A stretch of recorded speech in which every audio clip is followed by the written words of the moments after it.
So welcome. This is a basic training for Board of Trustees, and it's our pleasure to introduce this basic training. I'd like to introduce our board treasurer, Dr. Jim Sledge, is here to begin to share what is our tradition at Unity Spiritual Center, and that is to make sure that everyone who's interested in board service has a basic training and becomes a part of the alignment prior to them even saying yes as being a candidate. So welcome, Dr. Jim, and why don't you give us a little background with respect to your qualifications?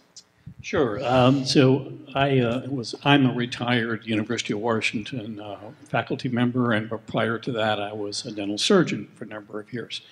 And so I've had the opportunity over the last 35 years to serve on at least a dozen boards of different sizes and different organizations.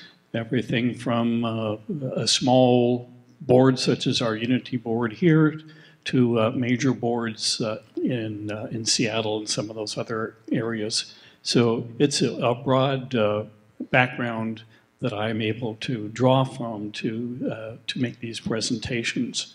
And I currently sit on the Washington State Board of Health, which is another different organization. So I have that sort of background, and interestingly enough, I've been at Harvard for a course on what makes an effective board.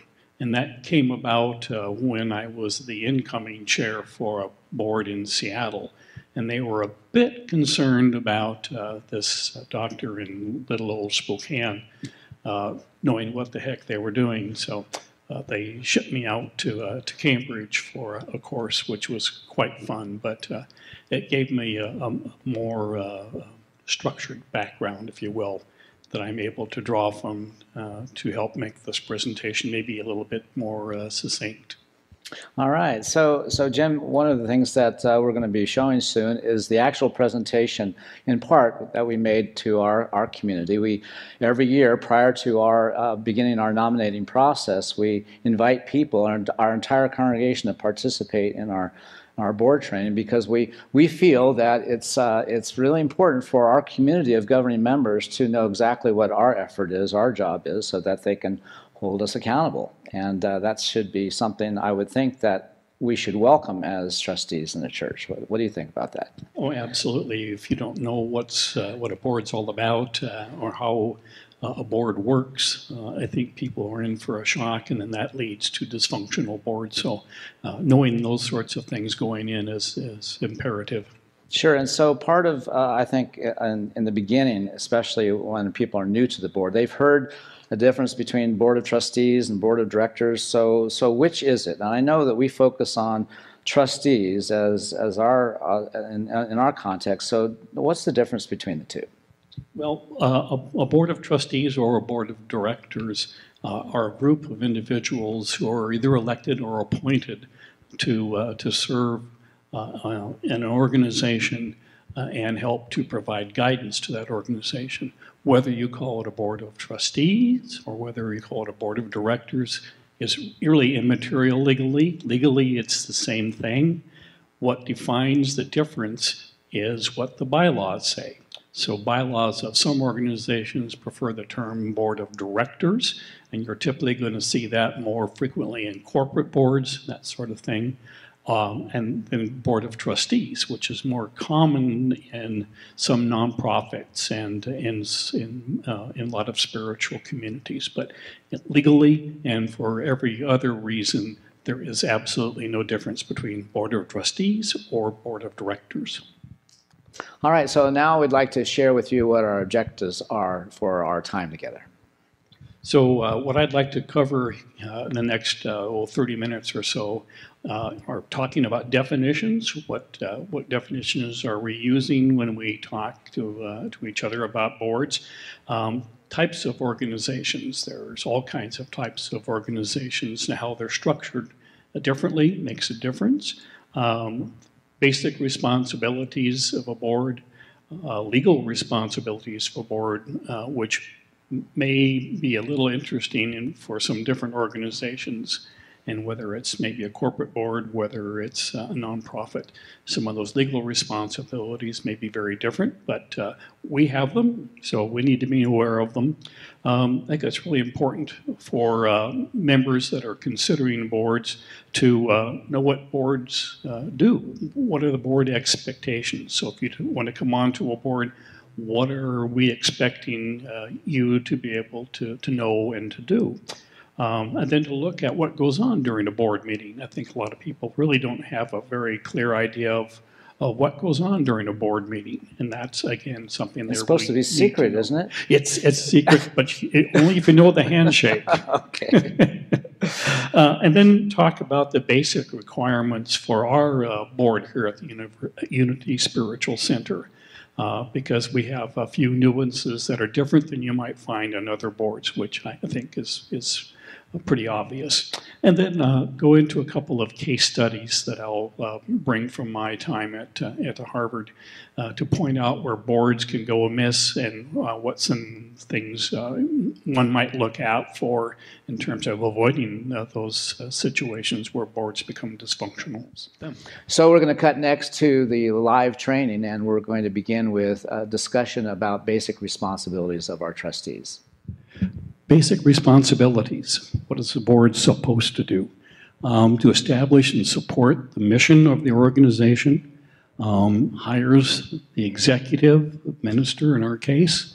The minister then hires or fires people based upon what the board is saying that we need. So the board does not do hiring and firing. Unless it's the minister. But typically we allow them to do that. But the board then would facilitate the need for a different staff member, for instance. The board would say, okay, we need this particular person, and then the minister would be the person that would go hire that person. So the board doesn't get involved at that level. We obviously support and evaluate the ministers. That's our duty, to make sure that they are in sync with what we want to have happen, what the mission is. And so the board can give a thumbs up or ask the ministers to change, the way things are going, if they aren't going in the direction that the congregation would like it to go. And then we set and approve policies and procedures. So on our board meetings, we oftentimes talk about, okay, well, we're doing such and such a thing. Is there a better way to do it? Who's doing what particular task? Do we need to tighten that up? Do we need to change roles? Those sorts of things. And then the staff implements the policies. NIFO is one of those little sayings that you'll hear frequently in boards, and it's typically by the staff saying, this isn't a NIFO. NIFO stands for nose in, fingers out. In other words, don't micromanage. We'll give the staff direction, and then we allow them to do it. In many organizations, they get into trouble by having board members trying to micromanage rather than letting staff or committees do their work. So that's an important thing for us here, because there are a lot of people who have ownership of different particular committees or different organizations, some of them long-standing.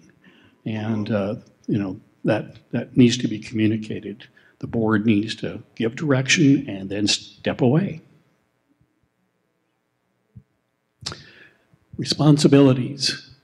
One of the most important ones was the one we talked about today in the service, and that's to provide financial oversight. Fiscal responsibility is something that the board takes very seriously and needs to.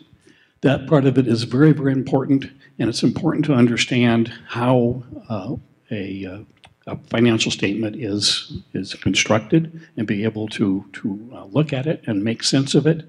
And that's one of the tasks when we have new board members, is for me to sit down with them, go over what a financial statement looks like, what things to look for, what problems might occur, that sort of thing. Strategic planning is the other main thing we do besides our fiscal responsibility. And people often talk about a 5-year plan, a 10-year plan, those sorts of things. Current thinking is not to get too involved in strategic planning out more than just several years. So in some of the boards I was on previously, we did 10-year strategic planning. And then we'd find out, 3 years into it, that was absolutely crazy. We couldn't project what's going on out there 10 years. So you'll find that organizations tighten up their strategic planning to, 3 years, 5 years maximum. We monitor then and strengthen the policies and procedures. And if we find one that's not working and one needs to be tweaked, the board has the capacity and the duty to do that sort of change. We want to assure the legal and ethical integrity. It goes without saying, but you would be surprised at how many organizations, spiritual organizations, get themselves in trouble by forgetting that piece and not revisiting those sorts of issues occasionally. And then to build and educate a competent board. And that's the important part of it too, and that's why we're talking to you folks. We want to be able to have someone come on board who understands what boards are all about, so they aren't surprised when they show up and think, oh, I really didn't sign up for this. I had no idea what I wanted to do there. So getting a board that knows what's to be expected is very important. Because if you have somebody who really doesn't understand what a board's all about or how it proceeds, it can make some board meetings really long, and it shouldn't be. Then other specific duties as specified by the bylaws. And that's where organizations, again, will differ greatly. Some bylaws are very specific as to what the committees are and what their standing committees, what ad hoc committees, those sorts of things. But again, you need to be able to look at the bylaws and see what's expected of the board besides the normal responsibilities that apply to boards across the bill. So in terms of legal responsibilities, probably the most common one that we would need to be concerned about is our fiscal responsibility. In other words, we have monies which we have to account for and handle in a specific way that meets certain legal and accounting requirements. And if we don't do that, we are open to legal action. We could be sued, for instance. And that would be something we obviously would like not to have happen. So it's important to understand that the fiscal responsibility that we have is something we take very seriously. And there are other things that could come up depending upon what federal regulations there are in terms of what boards can and can't do. For instance, spiritual organizations such as ours can't get involved in political campaigns or political funds of that nature. That's something we are forbidden by federal law. State law also defines how some spiritual organizations are able to do things, and then I think it would be imperative to understand what those legal bars are in different states. So if you're not in our particular state, you might find it very different, and it would be important to know what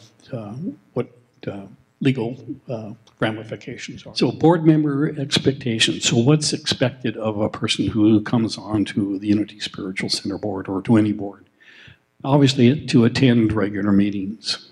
I've been on boards where people show up, maybe a quarter of the time. And that doesn't work because you spend so much time catching that person up.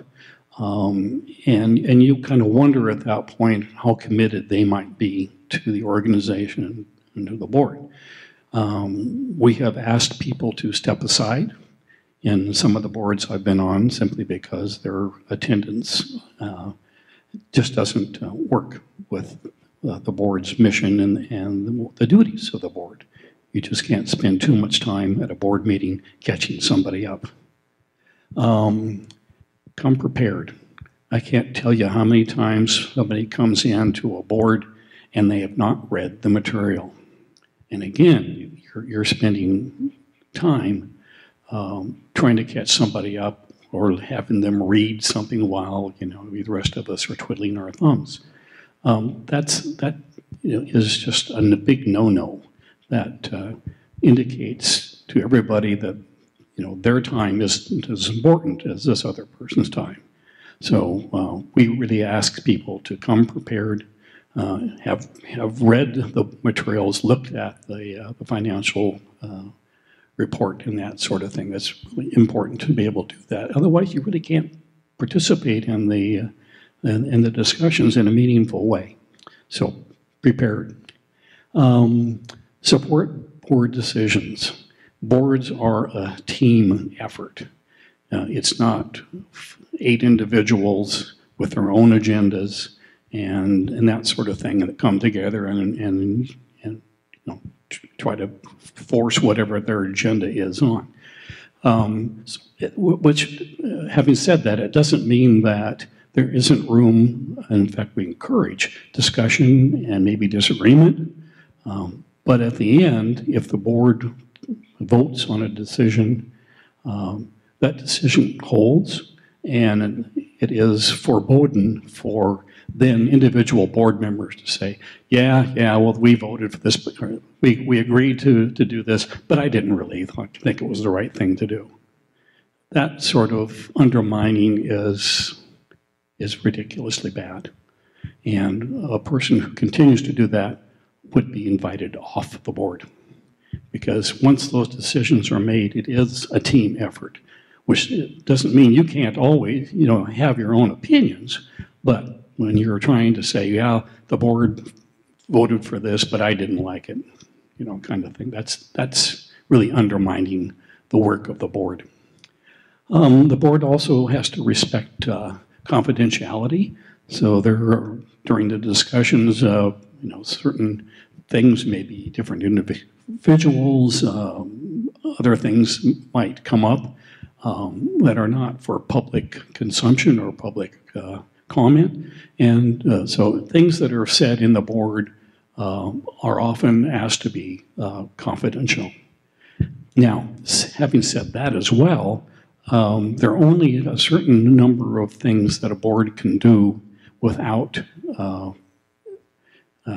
people being present. In other words, people can come to our board meetings at any time and sit in and observe them. If there is something that needs to be done by the board that is of extreme sensitivity or confidentiality, the board will go into what's called closed session, which means that nobody else other than the board can be there. And again, anything that comes out of that is confidential. We ask that people acknowledge conflicts of interest. There may be some things that come up on the board, and one of us or more of us might have a conflict with it. Let's say that we've got Frida's on the board, and she's in charge of the garden in the middle, the atrium garden. Okay, and we're talking about whether or not we should do X, Y, and Z, or maybe even get rid of that. Then she would have to say, I'm really invested in that atrium. I put a lot of time, money, and in it. I'm going to have to excuse myself on this vote because I'm prejudiced, and I would step aside on that vote. So those sorts of things. And again, those don't come frequently in a board such as ours, but a lot of times people will have a financial interest in something. Let's say there's some research like you're talking about going on that they may have some financial involvement in it, then they would have to excuse themselves in that situation. Okay, expectations.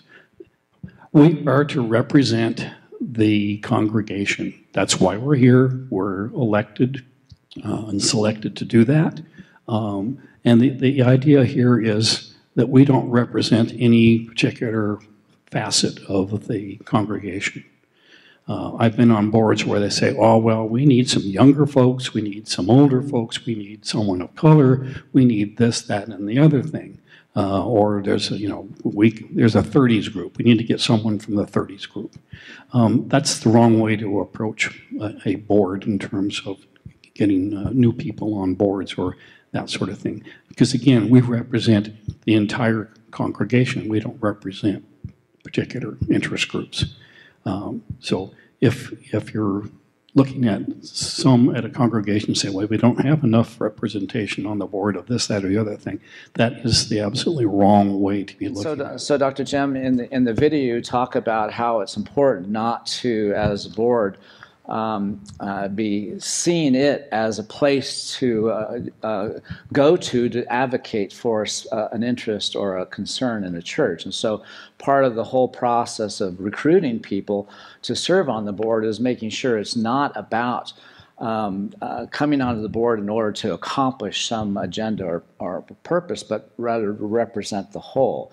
And that the board is not necessarily a house of representatives. We're not kind of representing different stakeholders. We're representing the well-being of the organization. But isn't it not appropriate from time to take consideration what might be needed as talent on the board, or as a resource, or from time to time to understand that as our aging demographic gets to a place where we really need to have a more youthful cultural dynamic to help inform the board. Could you speak to those nuances as being other considerations with respect to why we want people interested in service to the board and what we don't really want as that part of it? Sure, I think that makes good sense. Yeah, typically people when there is an opening on a board, many times it's a good time to sit back and say, okay, are there skill sets missing from our current board composition? I'm thinking of someone with a background in accounting or some other fiscal responsibility, something of that nature. Or in the case you were talking about, if everybody was long in the tooth, so to speak, then perhaps looking for someone who might bring some younger ideas or some ideas that represent a different slant and would be very appropriate. I guess the point we were trying to make is that having somebody on the board just because they are in a 30s group or they're whatever is not necessarily the appropriate thing to do. But looking for skill sets or looking for things that can enhance the board, definitely, that's what you want to do. Obviously, we want to treat our fellow board members and the CEOs, our ministers, with respect. Again, that's an integrity issue that we adhere to. On many boards, you'll go into the boardroom and you will see posted on the wall a list of board expectations and board responsibilities, and those include being courteous, not trying to take over a board. Being courteous in terms of use of time, those sorts of things. So those things are very important. Be present. Again, I've been on boards where you can tell that someone's got a cell phone down here. They're constantly looking away. You know that they're not present. These board meetings typically don't last very long. And again, it's being prepared and being present. That's important, and keeping board meetings running along and doing things the right way. If your attention is being drawn away all the time, then that doesn't help the board. Then have fun. Board meetings are fun. There's a lot of good discussions. Sometimes the discussion is a little, a little pointed, but that's okay. I think our country as a whole could stand to look at our boards and say, oh yeah, why couldn't we do it that way? So yeah, there's a way to have discussions and to disagree, and then come back and drink wine together or whatever, and be able to be civil about it. So boards, our board meetings are fun for the most part. We do a lot of sharing, and that's important in terms of getting to know each other and building a cohesive board. So I'm wondering, Jim, if you could speak to your experience so far on being on the board and the way we want people to experience their service on the board is more than just serving the greater good. But talk about how board service for you has been and why it's so important. Well, as you can appreciate, I think being on a board of a spiritual organization is an opportunity for individual growth in terms of your spirituality, and interacting with different board members and with the ministers gives you sort of a head start in some regards in terms of how or jump start, I guess is probably a better way of saying it, in your spiritual development, your spiritual journey. And I've found that to be the case in my situation. I've been exposed to different ideas at a more individual level because we've discussed those things as part of our discussions in our board meetings, and it's really been a beneficial thing for me spiritually. So in our experience on the board, not only do we share our cue card and our shadow card as a part of really showing up in the integrity of presence, and we include prayer as a part of our experience. We also do the power of 8. We circle up at the end, and we close with making sure somebody receives the gift of greater wholeness or whatever the need is. And to be called into that experience, I think you've spoken to it. It just gives us an opportunity to really see that the other side of this important work is that we grow in our service. Absolutely right. I've been blessed by it. So on the board meetings themselves, you need to check the bylaws of each organization for specific rules. What defines a quorum? How many people need to be there before you can take action on a vote on something? A request for prayer. A lot of boards in the spiritual realm will have a board member say, let's take a moment here and pray about this, something of that nature. So there are some specific things that a particular organization's bylaws may allow for. And if you don't read the bylaws and aren't familiar with them, you may not understand what's going on, or you may not understand what you can do in that regard. The chair or the president typically presides at that board. And we typically, in our organization, go by Robert's Rules of Order. There are a couple of other organizational patterns you can use, but Robert's is probably the one most of us are familiar with. And it can get very, very convoluted with different motions to do this, motions to do that, motions to table, and all that sort of thing. I think in our board, we use probably 5 different motions, and they aren't complicated. We don't have a parliamentarian, although there is a parliamentarian in our organization. Weldon is a parliamentarian. So if we get to a point where we're redoing the bylaws or that we have some specific issue, we'll contact him and he'll get us in the right direction. But don't be frightened or put off by the fact that we've got Robert's Rules of Order that are guiding, and they're primarily just to get the board meeting moving, so it doesn't end up with one particular person or something trying to run the whole thing. The agenda is set prior to the meeting, and it states the items that you'll be talking about during the meeting. And what that does is it avoids tangents. You know, not to say that there isn't a mechanism for someone to bringing up a new business, but that agenda is set prior to the meeting, and any change in that agenda has to be voted on and agreed upon by the board. So you can't bring up something just because you want to bring it up and have it go off to the right or the left, and do things that way.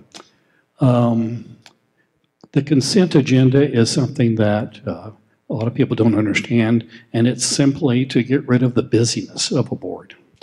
A lot of times a board will have 2 or 3 different reports that come in prior to the meeting, and they're simply, you know, yes, no kinds of things. And so the consent calendar, the consent agenda takes care of those in one fell swoop. In other words, you don't have to spend time voting on the agenda, voting on the minutes of the previous meeting, voting on the report from this committee, that committee, that doesn't require any sort of a discussion. So you then take all of those things that you've already seen, by the way, you know, and then you vote on those in one fell swoop, and it saves time. That's kind of what it is, to not have to go through the busyness of things that are routine or repetitious. So meetings typically deal with current and then old business items that are ongoing, that might have been tabled from a previous meeting, and they all must be on the agenda, as I've said before. New business items must be on the agenda unless we vote to add them as the board meeting goes on. But if somebody, let's say, brings up a new business and it's obvious it's going to take a lot of time to talk about, the board can table that or just not decide to take it up during that particular time of the meeting. So there is a mechanism for new business that's not on the agenda, but again, it has to be at the purview of the board itself saying, yes, let's do that. And then the most popular motion is motion to adjourn, and that's usually pretty unanimous. So what are the qualifications for our particular institution, our organization? Obviously a desire to serve. If you're just saying, well, you know, so-and-so thought I'd be on the board, that's not a good reason to be on a board. You need to have some desire to contribute further to our spiritual community to be on the board, because it does take time. And you do a lot of work outside of the board to be prepared. So you have to want to do this. It isn't something you need to back into. You have to be in alignment with Unity's teachings and principles, obviously, because that's how we work. Our mission is revolving around that. So if your idea of a community, spiritual community varies greatly from this, then you might not be a good fit for the board. We'd like you to have demonstrated some leadership capabilities, maybe been on a committee, hosted a spirit group, something along the line that shows that you have some ability to communicate well and to work well with others. So some leadership ability is something we're looking for as well. To participate in different classes and services, and that's all part of getting into that next layer of being a governing member. The community member organization, you're going to go through a lot of those sorts of classes and service projects, and that'll take you into the governing level, and then that's something we'll be looking at and said, well, gosh, they've done a lot of classes, they've served on these committees, they've been chair of this committee or that committee. That demonstrates the things we want to see in terms of participation. And then the thing that's probably very different than most boards is completing the queue process. And again, the reason for that is simply because we frequently in our discussions will talk about that. Every board meeting we start out by talking about our cue cards and reviewing what our shadow sides are and what our strengths are. And that again helps us to understand each individual and where they might be coming from. So that's something you're not going to find in a corporate board or probably any place else. Attend this session is one of the other qualifications to be on the board, and then currently participating in some form of financial support to our spiritual center is another part. And then aligning with the current board culture. So if we've got someone who comes on to the board who's got some personal agenda or is representing some particular group, that again doesn't make for a good cohesive board. Not that we don't want to have discussions or new input, but it shouldn't be someone who is disruptive to the current composition of the board. Okay, I thought it might be interesting to look at a couple of the cases, this will go quickly, that I was taught out at Harvard to demonstrate what different organizations, how they can get in trouble. Let's take United Way. The CEO at the time was a guy named Bill Armoni, and he was forced to resign for misuse of funds. What happened was he developed a board of people that he thought were who demonstrated the kinds of things he wanted to see. So he had CEOs of major corporate boards on his board. And as you can expect, a corporate board often has huge payments to board members. They don't go to Tukwila for their board meetings. They go to Hawaii, or they go to France, or they go wherever they want to go. During one of the board meeting or one of the national meetings, different groups said, "Wait a minute, way too much of money is being spent on these sorts of activities rather than going into the communities where they're supposed to go." And so he was booted, and the board was booted, and became much more in line with what United Way's purpose was. And again, that's an example of a situation where you have a board and a chair that are not in alignment with the mission and the stakeholders. So in that case, the stakeholders revolted and were able to remove the board and remove the CEO. Yeah, the message is that a strong board and a strong CEO don't necessarily work well. Sure. But the overarching thing is that the board and the CEO were out of tune with the mission of the organization. That's Heritage Museum in Atlanta. They had an executive director that resigned after only 8 months, and the previous two executives lasted no more than 2 years apiece. So what do you think might be going on here? Who's out of whack, the CEO, or the executive director? That's exactly it.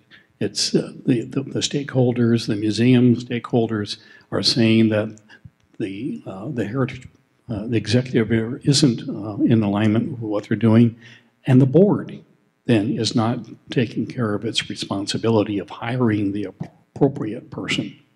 So they may have brought somebody in that they thought was going to do X, Y, and Z, and the stakeholders said, "Wait a minute, that's not what you asked. We asked you as the board to do." So again, when one of those three components, the CEO or executive in this case, and the board and the stakeholders are out of alignment, things don't work. And in this situation, they kept having to hire executive directors, and as you can appreciate, that sets organization back every time you do that. So those are just two examples of board situations that didn't work out. And again, it's a matter of making sure all of those people, all of those bits are in alignment. So you talked about the qualifications and how our qualifications for our board are unique insofar as we have the Q process as an important qualification. And I think, too, that we also, as we're moving into mission-centric ministry as a new practice, and as we as a board are developing into that, I think one of our growing new qualifications that is emerging because we're now moving into this new paradigm in ministry is that ownership is an important part of it. And the idea that people who come on the board need to model what ownership looks like. Can you speak to that a little bit? Yeah, absolutely. You know, if you're saying something and you're not doing it, then you're not in integrity. Right. And we talked about how important integrity was as a requirement for being a board member. So yeah, you're wanting to walk our talk and be able to say, okay, we're going to make a financial contribution to this spiritual community. We're going to take part in classes. We're going to do those sorts of things that we talk about. So being in integrity with those things is immeasurably important. I mean, it's almost goes without saying, but I think you do need to say it, and I agree with that. So I'd like to close with one other comment. You've been on this board before. You've served on this board many, many years ago, and so you are kind of rare insofar as being able to be on the board and be in service, and then still hang around and still see the comings and goings of all these ministers over the years. How long have you been on this? How long have you been in this ministry? I've been here for over 25 years. Right, and so you've probably seen the comings and goings of 5, 6, a dozen ministers, perhaps, in that length of time, and so I think our audience would find it interesting for you to comment with respect to what do you notice now in terms of our effort to bring forth a different paradigm of ministry that's funded differently, that's funded in the context of ownership and our partnering with our governing members, as opposed to our dependence on love offerings and tithes. So over the years, as you consider where you've come from and where we are right now, what would you describe as a fundamental difference, a shift that you're feeling right now as a trustee in this ministry, and having the context of those 25 years? What's different now for you? Well, I think I'm a little bit unique, maybe in the sense that I've always felt that the spiritual community is us, it's the congregants. Ministers can come and go, and I certainly have seen my share of them do that. And they each, bring a spiritual lesson and an opportunity for growth. But again, I've always said, hey, we are this church. It matters not so much as who's delivering the Sunday message. But what you've been able to do, what I've seen in the last 3 or 4 years, is to make that, to demonstrate that as a mission, and to say, okay, we're going to make this a mission-centric organization, so it doesn't rise or fall upon whoever's giving the Sunday message. I think everybody can point to individual institutions where they're led by a very charismatic person, and then when that person goes away, then they fall on hard times. And I think we're trying to put some structure around that to say that this is a spiritual community, and our mission is to transform lives, independent of who's delivering that Sunday message. And Going along with that, of course, is then finding a new way to make the financial underpinnings of this organization different from the previous one, which really depended upon the number of bodies in the seats. What we're looking at is to get people to understand and to buy into the idea of ownership. If we are indeed a mission-centric organization, then we own that. And as owners, then, we need to be responsible for many things, but the financial aspect of that is extremely important. And our board has set up. Well, right. We established a position statement that we would never ask for people to give more, but we would ask for people to do what they can in the presence of the need. So we have set an intention of asking people to do what they can as opposed to always asking for more. And our goal has been then to have our tithes, offerings, gifts take care of the basic needs of the church. So anything we do in and above that, fundraising or whatever, can be used for fun or something that's really meaningful to advance our mission. Awesome. Well, that's a wrap. I think we did a great job. I agree. Thank you much.